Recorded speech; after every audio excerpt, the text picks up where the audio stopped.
प्यारे साथियों, आप सभी का स्वागत करता हूं अपने YouTube परिवार एमआरएस स्टडी में। तो डियर देखिए, यहाँ पे हम लोग जो है बात करने वाले हैं आज ज्योमेट्रिक डिजाइन ऑफ हाईवे के बारे में। ठीक है, तो ज्योमेट्रिक डिजाइन ऑफ हाईवे में हम लोग जो है हॉरिजॉन्टल अलाइनमेंट के बारे में मैंने बात किया था पिछले वीडियोस में कि मैं आपको बताऊंगा कि हॉरिजॉन्टल अलाइनमेंट क्या होता है। तो यहाँ पे आज हम लोग बात करते हैं। तो देखिए, सबसे पहले हम लोग हॉरिजॉन्टल अलाइनमेंट के बारे में मैंने आपको तो बता दिया था कि आपका स्ट्रेट पाथ पे सेंटर लाइन जब हम लोग कोई भी प्लानिंग करते हैं रोड का, है ना, कि यहाँ से हमें जो है रोड बनाना है, तो एक सेंटर लाइन हम लोग जो है ड्रॉ करते हैं। तो जो सेंटर लाइन ड्रॉ करते हैं वही जो है हमारा हॉरिजॉन्टल अलाइनमेंट कहलाता है। तो वह उसी चीज को एक अनदर पॉइंट में यहाँ पे लिखा गया है, बोला गया है कि the positioning of a road as shown in the plan view, है ना। प्लान व्यू में जो भी पोजीशन शो किया जाता है, यानी सेंटर लाइन को ही शो किया जाता है ना, प्लान व्यू में, using a series of straight line के सीरीज को कनेक्ट करते हुए, यानी एक स्ट्रेट लाइन तो होगा नहीं, कई सारे स्ट्रेट लाइन होंगे। Cold tangent connected by circular curve के द्वारा टेंजेंट कनेक्ट किया जाता है, उसको कहा जाता है। और उसी चीज को जो है हॉरिजॉन्टल अलाइनमेंट कहा जाता है। हॉरिजॉन्टल अलाइनमेंट में हम लोग मेनली किसके बारे में पढ़ेंगे? सुपर एलिवेशन के बारे में पढ़ेंगे, आपका एक्स्ट्रा वाइडनिंग के बारे में पढ़ेंगे, ट्रांजिशन कर्व के बारे में हम लोग जो है डिस्कस करेंगे, साथ ही साथ side distance on horizontal curve के बारे में भी जो है हम लोग डिस्कस करेंगे। तो वन बाय वन सारी चीजों को हम लोग डिस्कस करेंगे अपनी हॉरिजॉन्टल अलाइनमेंट जो हमारा एलिमेंट्स है ज्योमेट्रिक डिजाइन ऑफ हाईवे उसमें।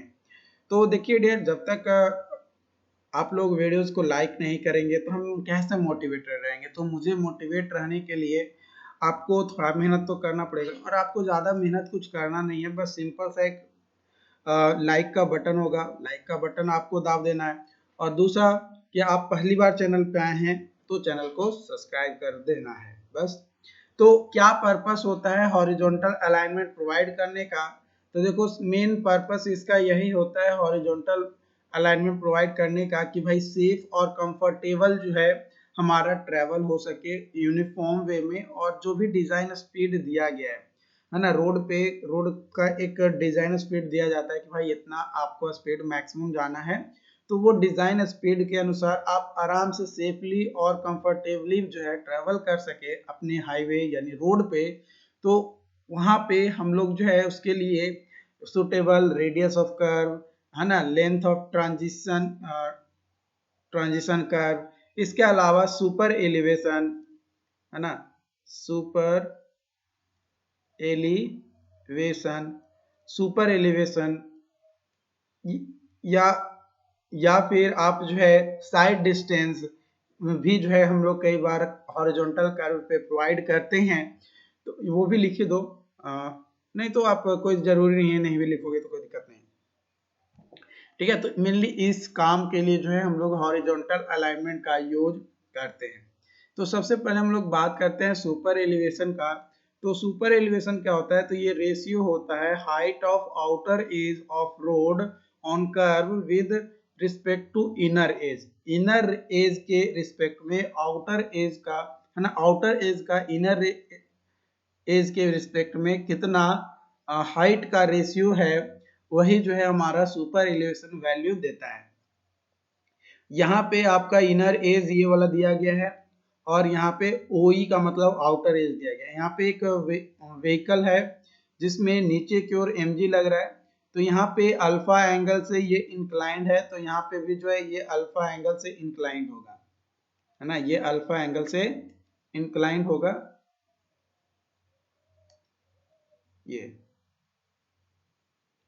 ये एंगल भी क्या होगा? अल्फा होगा। तो यहाँ पे दो कंपोनेंट आपके बनेंगे, है ना, इसके दो कंपोनेंट बनेंगे। एक इस डायरेक्शन में आपका कंपोनेंट बनेगा, और एक इस डायरेक्शन में आपका कंपोनेंट बनेगा। तो जिसके साथ एंगल बनता है वो कॉस कंपोनेंट, और जिसके साथ एंगल नहीं बनता है वो साइन कंपोनेंट हमारा होता है। यहाँ पे हमारा सेंट्रीपिटल फोर्स भी लगेगा, है ना, जो कि सेंट्रीपिटल फोर्स और सेंट्रीफ्यूगल फोर्स दोनों तो सेम ही है। बट दोनों एक दूसरे को काउंटर बैलेंस करने के लिए लगाया जाता है। तो यहाँ पे सेंट्रीफ्यूगल फोर्स आ जाएगा mv²/r। यहाँ पे आपका सेंटर ऑफ मास लगेगा किसका, तो जो पार्टिकल यहाँ पे है ना, जो भी पार्टिकल यहाँ पे है या जो व्हीकल है उसका सेंटर ऑफ मास यहाँ पे जो है आपका लगेगा, एक्ट होगा।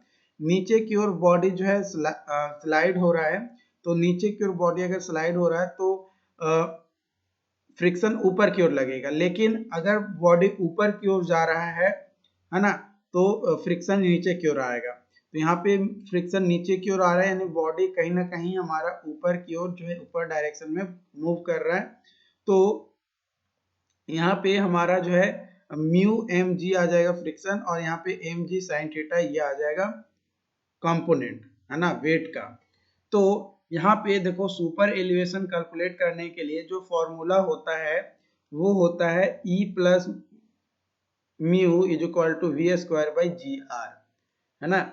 तो ये फॉर्मूला होता है। देखो अगर हमें v इन किलोमीटर दिया हुआ है और g जो है अगर मानकर चलते हैं 9.81 मीटर पर सेकेंड और r जो है मीटर में दिया गया है, और अगर म्यू को हम लोग नेग्लेक्ट कर देते हैं यानी 0 मानकर चलते हैं, तो super elevation is equal to हो जाएगा v²/127r, है ना। v²/127r जो है ये यहाँ पे जो है आपका आ जाएगा। तो मैक्सिमम सेंट्रीफ्यूगल रेशियो कितना होगा, तो मैक्सिमम सेंट्रीफ्यूगल रेशियो के लिए मैक्सिमम सुपर एलिवेशन का वैल्यू और maximum coefficient of lateral friction, है ना, लैटरल फ्रिक्शन का कोफिशिएंट मैक्सिमम जो है आपका, तो यहाँ पे 0.07 प्लस 0.15 तो आ जाएगा 0.122 आ जाएगा। ओके, यहाँ पे आप जो है रेंज लिख कर चलिए, range of maximum super elevation 0.1 to 2.11 for mountainous region या एनी ट्रेन, है ना। यहाँ पे रीजन भी आप कह सकते हो, रीजन या एरिया, है ना, कुछ भी नाम से आप इसको बुला सकते हो। और range of minimum super elevation 0.06 से 0.07 फॉर फ्लैट ट्रेन, है ना। तो मिनिमम सुपर एलिवेशन आपको इतना लेना है फ्लैट ट्रेन के लिए, और maximum super elevation mountainous train के लिए इतना लेना है।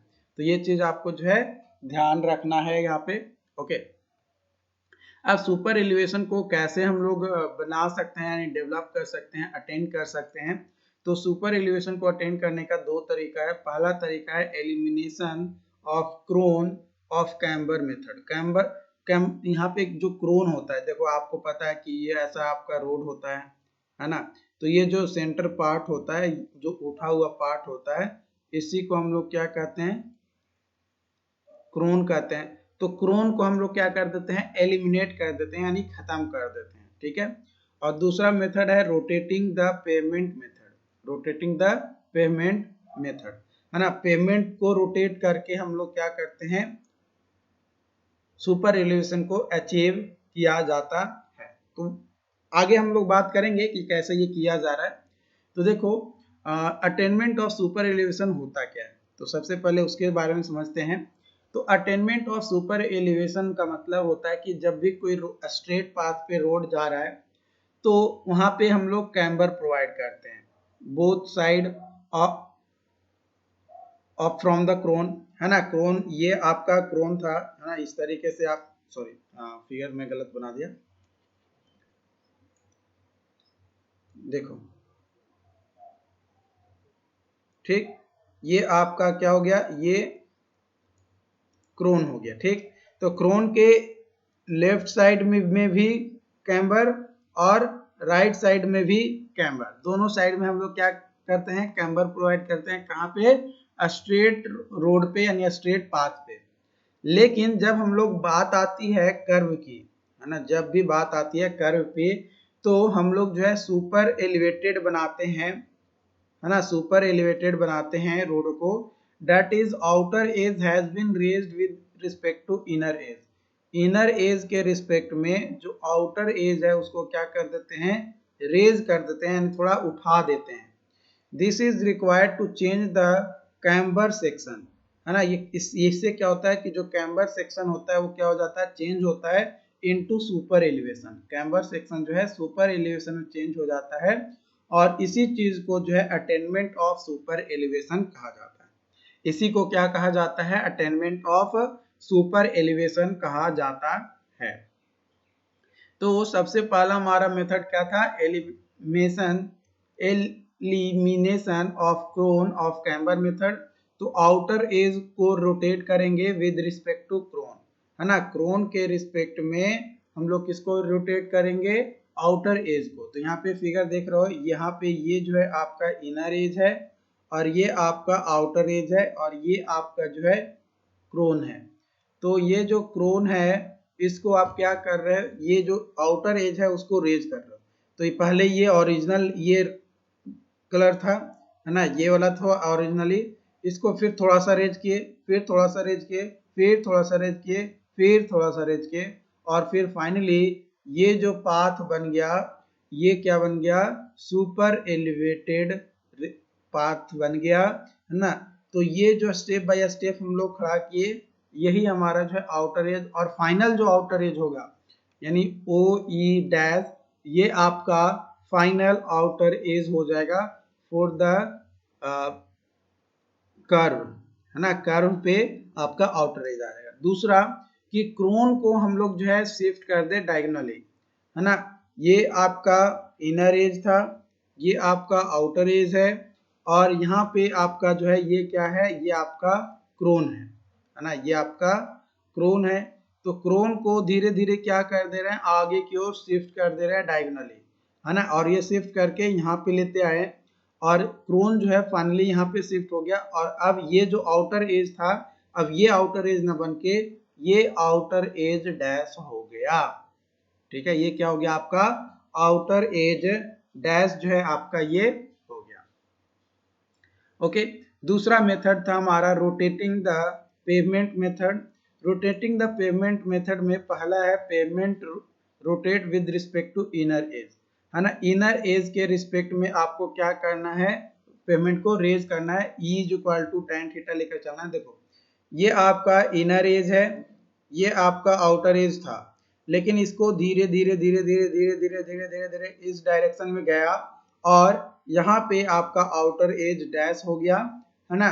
तो ये जो इनर एज तो सेम टू सेम रहा, लेकिन ये जो आउटर एज था इसको धीरे धीरे धीरे क्या कर दिए, मूव कर दिए। ये पूरा पेवमेंट का ही, है ना, पेवमेंट का ही। तो ये आपका पेवमेंट है, ये क्या है आपका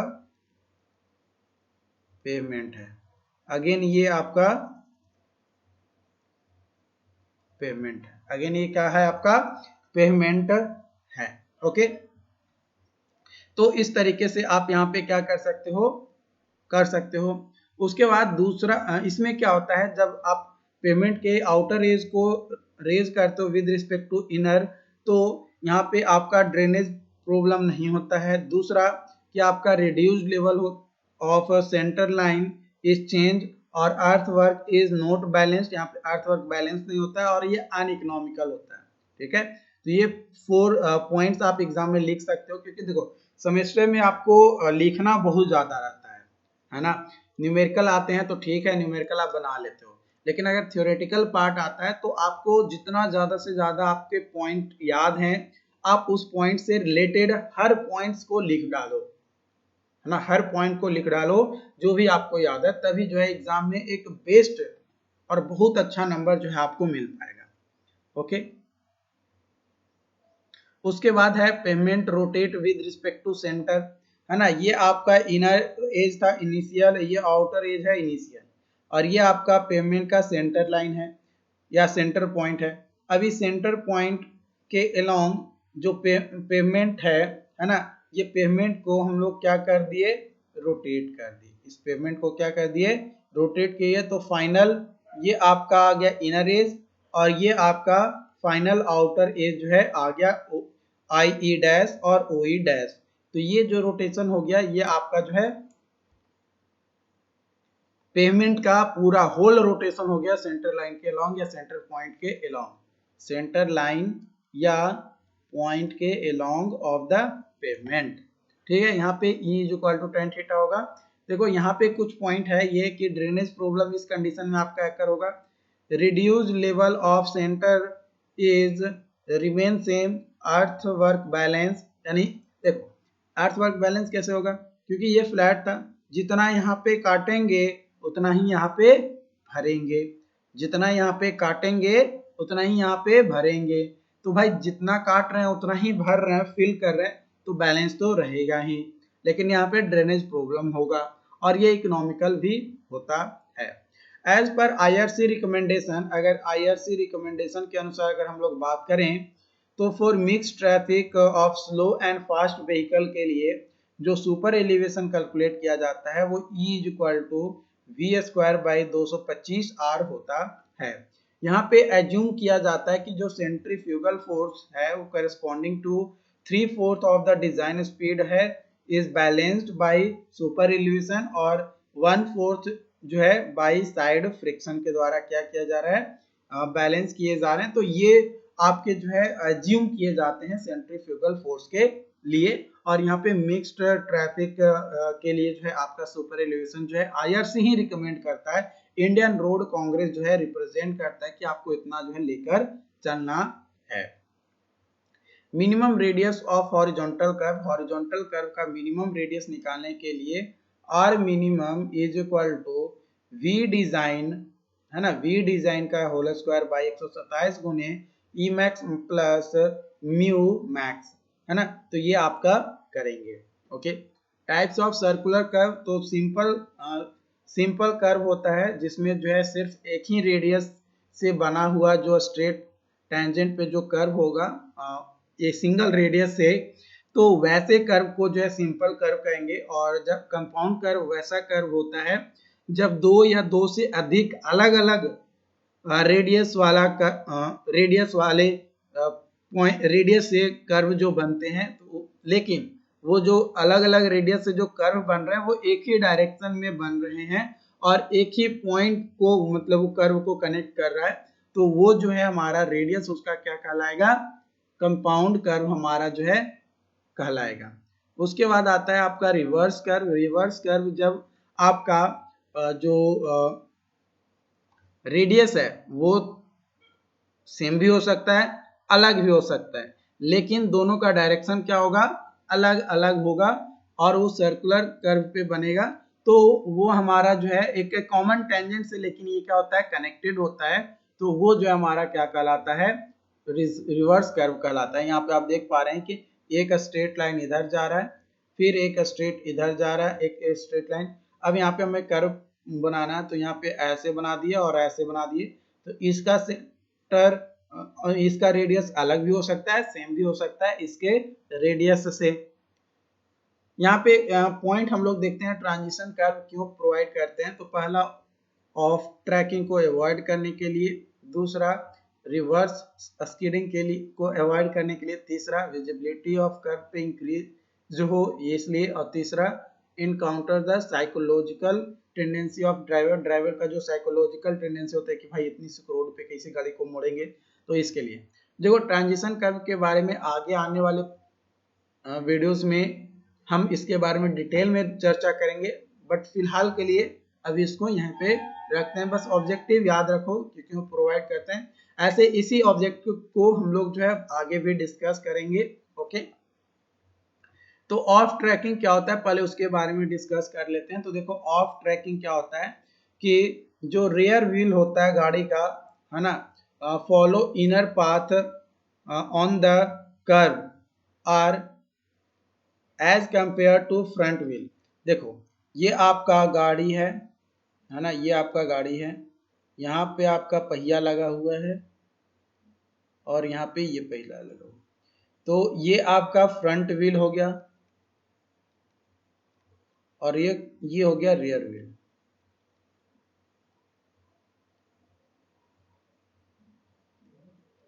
देखो फ्रंट व्हील और रियर व्हील अब आप कैसे समझोगे, आप मोबाइल तो खरीदते ही हो, तो मोबाइल में लिखा हुआ रहता है फ्रंट कैमरा और रियर कैमरा। रियर कैमरा का मतलब पीछे वाला, फ्रंट कैमरा का मतलब आगे वाला, तो वहीं से ये चीज निकला है। फ्रंट व्हील माने आगे वाला जो चक्का है गाड़ी का वो, और जो पीछे वाला चक्का है वो। तो जो आगे वाला चक्का है वो आगे की ओर भागता है, लेकिन जो पीछे वाला चक्का है वो कहता है कि ना भाई, जो कर्व बनाया गया है ना, हम उसे कर्व पे जाएंगे। तो इस चीज को ओवरकम करने के लिए, इस चीज को ओवरकम करने के लिए हम लोग क्या करते हैं, वो ऑफ ट्रैकिंग जो है यूज करते, मतलब यहाँ से ये यही जो फेनोमेनन होता है या ये जो प्रोसेस होता है, इसी को जो ऑफ ट्रैकिंग कहते हैं, मतलब ट्रैक से बाहर चले जाना, है ना, ट्रैक से बाहर चले जाना। तो ट्रैक से बाहर चले जाना ही जो है ऑफ ट्रैकिंग होता है।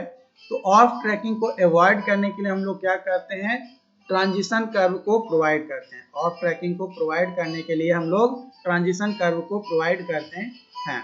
तो देखो, ऑफ ट्रैकिंग को कैलकुलेट करने के लिए फॉर्मूला हमारा होता है L square by 2r, L square by 2r। ये जो है हमारा क्या होता है, ऑफ ट्रैकिंग को कैलकुलेट करने का फॉर्मूला होता है। यहाँ पे r जो है हमारा रेडियस ऑफ हॉरिजॉन्टल कर्व होता है ना, ये आपका हॉरिजॉन्टल कर्व होता है, और l जो है आपका लेंथ ऑफ व्हील बेस आपका होता है।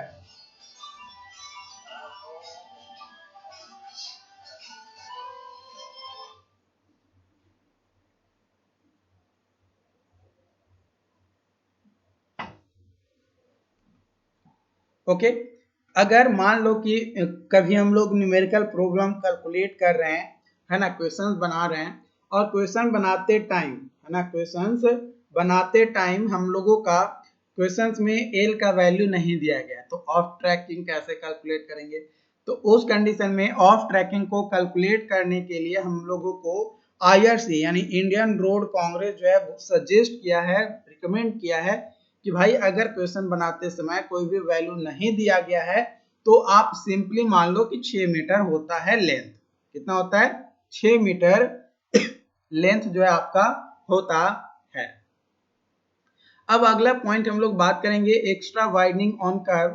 तो additional width of carriage way that is required on horizontal curve is referred as extra widening. जब हमें एडिशनल विड्थ की जरूरत पड़ती है कैरिज वे पे, कब, जब हॉरिजॉन्टल कर्व हो रहा है, तो उसी को जो है एक्स्ट्रा वाइडनिंग हम लोग जो है कहते हैं। तो जो टोटल एक्स्ट्रा वाइडनिंग होता है ना, जो टोटल एक्स्ट्रा वाइडनिंग होता है उसे कैलकुलेट किया जाता है mechanical extra widening plus psychological extra widening, है ना, इन दोनों का जो है सम हमारा होता है। तो देखो शॉर्ट में देखेंगे W is equal to WM plus WP। तो मैकेनिकल एक्स्ट्रा वाइडनिंग को कैलकुलेट करने के लिए हम लोग क्या करेंगे, the widening required to account for the off tracking due to rigidity of wheel base is called mechanical extra widening, है ना। जब व्हील बेस के रिजिडिटी के कारण से जो भी हमें ऑफ ट्रैकिंग देखने को मिलता है, तो उसको अवॉइड करने के लिए हम लोग जो है एक्स्ट्रा वाइडनिंग प्रोवाइड करते हैं, तो वो मैकेनिकल एक्स्ट्रा वाइडनिंग कहलाता है। ठीक है, ये आप यहाँ पे देख पाओगे कि ये आपका गाड़ी था, जा रहा था, अब इसको तो मुड़ना चाहिए। भाई ड्राइवर ऐसा नहीं है कि ड्राइवर नहीं मुड़ेगा, ड्राइवर मुड़ेगा, लेकिन धीरे धीरे धीरे ये यहाँ से आएगा, ये इधर की ओर जाएगा, मुड़ेगा। तो ये जो है यहाँ पे हमें कुछ व्हील्स चाहिए ताकि जो ड्राइवर है वो आसानी से व्हील को क्या कर सके, मोड़ सके, और पूरा गाड़ी, होल गाड़ी जो है यहाँ पे निकल क्या कर हो सके, निकल सके। तो वो आएगा। ये देखो यहाँ पे ये व्हील है तो इसका एल है, आप यहाँ से ये जो लेंथ है ना, ये भी आप एल के इक्वल ही आपका आएगा, क्योंकि एक व्हील यहाँ रहेगा तो एक व्हील यहाँ पे आपका आ जाएगा। बस फिगर थोड़ा सा ऊपर नीचे मैंने बना दिया है। ओके, ये रेडियस ये R2 है, और यहाँ पे ये R1 है, और यहाँ पे R2 है बी तक। ये आपका मैकेनिकल वाइडनिंग आपका जो है इधर प्रोवाइड किया गया है, और ये धीरे धीरे ये मुड़ जाएगा। तो यहाँ पे अगर हम लोग कैलकुलेट करेंगे ये, तो WM is equal to OC minus OA आपका जो है आएगा। ठीक, तो इन ट्रायंगल OAB, OA का स्क्वायर माइनस OB का स्क्वायर माइनस AB का स्क्वायर, तो R1 का square is equal to R2 का स्क्वायर माइनस L का स्क्वायर। यहाँ पे R1 is equal to R2 minus WM। तो यहाँ पे अगर कैलकुलेट करेंगे तो WM इज इक्वल टू आ जाएगा L square by 2R1 minus WM, ये एग्जैक्ट रिलेशन है for calculating the mechanical widening, but in this form यहाँ पे जो आपका मैकेनिकल वाइडनिंग के फॉर्म में यहाँ पे दिया गया है, इसको क्या करेंगे, नेग्लेक्ट करेंगे। इसको क्या करेंगे, नेग्लेक्ट करेंगे। और इसको नेग्लेक्ट करते हुए हम लोग जो है एक अप्रॉक्स रिलेशन निकालेंगे। तो अप्रॉक्स रिलेशन जो हमारा आएगा मैकेनिकल वाइडनिंग का, वो आ जाएगा एल स्क्वायर बाई 2R2। ठीक है। अब यहाँ पे मल्टीपल नंबर ऑफ लेन के लिए mechanical widening is equal to n into l square by 2R2। यहाँ पे R1 जो है आपका radius of path travel by outer wheel, और दूसरा है radius of path travel by inner wheel, है ना। इनर व्हील के द्वारा जो आपका पाथ ट्रेवल किया जा रहा है वो, और जो आउटर व्हील के द्वारा जो पाथ ट्रेवल किया जा रहा है वो, तो R1 और R2 से उसको रिप्रेजेंट करते हैं। और एन जो है नंबर ऑफ लेंस को रिप्रेजेंट करता है। उसके बाद आता है psychological extra widening. Psychological extra widening क्या होता है कि ये ड्राइवर का एक टेंडेंसी होता है कि वो एज से कितना क्लोजर जाकर जो है आराम, मतलब आराम से जो है एक प्रॉपर साइड गैपिंग रखते हुए, है ना, एज आउटर एज से वो कर्व पे जो है मुड़ जा रहा है, तो वही जो है हमारा साइकोलॉजिकल एक्स्ट्रा वाइडनिंग कहलाएगा। जो IRC है वो एक एम्पिरिकल फॉर्मूला साइकोलॉजिकल वाइडनिंग जो है एक्स्ट्रा वाइडनिंग उसको प्रोवाइड करने के लिए फॉर्मूला दिया, WP equal to V by 9.5 under root R। यहाँ पे V जो है किलोमीटर में, R जो है मीटर में, और जो साइकोलॉजिकल एक्स्ट्रा वाइडनिंग होगा वो मीटर में आपका आना चाहिए। तो total extra widening is equal to हो जाएगा WM प्लस WP, यानी mechanical extra widening plus psychological extra widening is equal to NL square by 2R2 plus V by 9.5 under root R।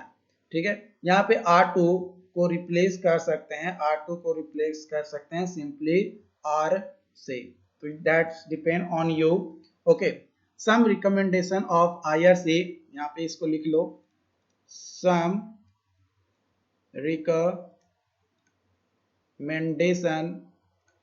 recommendation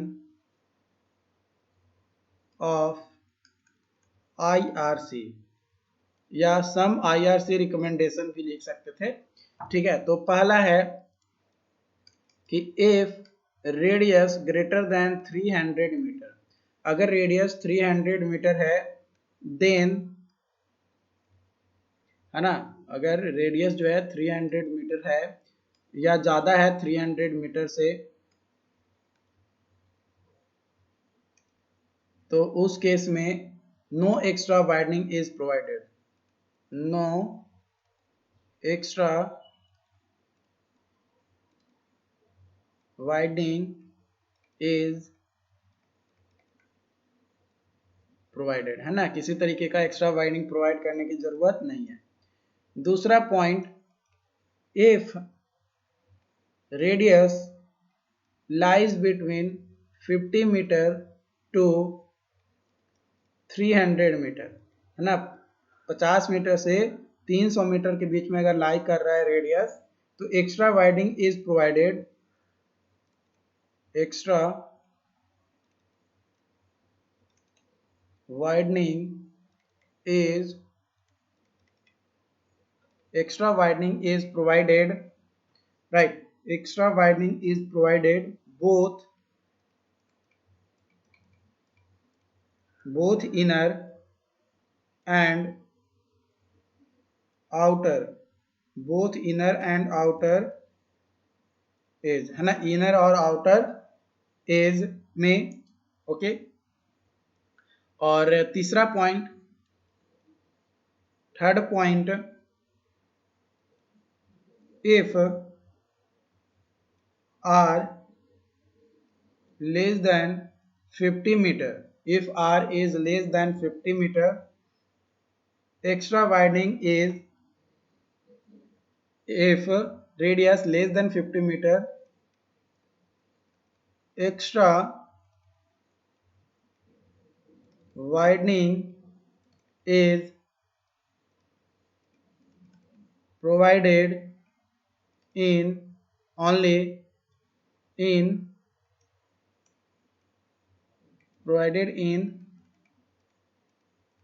inner edge और side only। ठीक, ये चीज आपको जो है ध्यान रखना है। फोर यहाँ पे आप कलर चेंज करके लिख सकते हैं। For economical point of view, है ना, इकोनॉमिकल पॉइंट ऑफ व्यू की मदद से, है ना, यानी इकोनॉमिकल पॉइंट को देखते हुए हम लोग जो है इनर एज में ही या इनर साइड में ही हम लोग क्या करते हैं, एक्स्ट्रा वाइडनिंग हम लोग प्रोवाइड करते हैं। कब? जब हमारा रेडियस जो है 50 मीटर से कम होता है तब। ओके, तो आज के लिए इसको यहीं पे रखते हैं और आगे की ओर हम लोग डिस्कस करेंगे आने वाले अपने क्लासेस में। तो चैनल को सब्सक्राइब नहीं किया तो चैनल को सब्सक्राइब जरूर कर लीजिएगा।